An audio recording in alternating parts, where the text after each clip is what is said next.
I have only about 40, he has about 45 seconds to talk, and he'll get those seconds during the conclusion.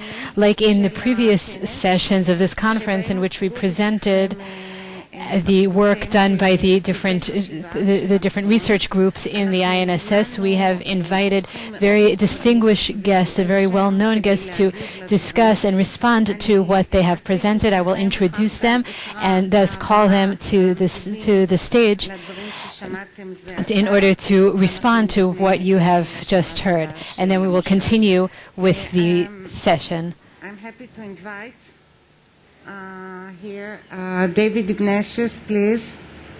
Hello. An associate editor of the Washington Post.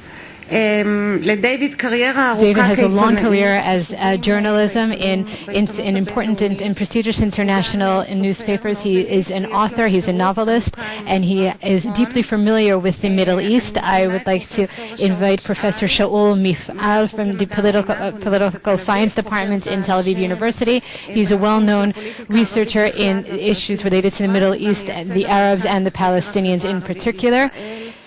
Mr. Jibril Rajoub of the Palestinian Authority. Thank you for joining us here today. Jibril Rajoub, you have all heard the name. He is a leader, a Palestinian leader, member of the Fatah, and head of security in the West Bank. Our third guest is Yossi Kupperwasser, Brigadier General Yossi Kupperwasser.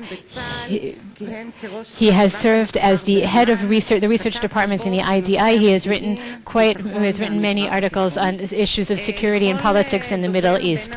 Each speaker in this session will speak for 8 minutes. I will thank you to stay within the time frame so that we will have time for several questions from the audience, and allow you to respond to those questions during the conclusion.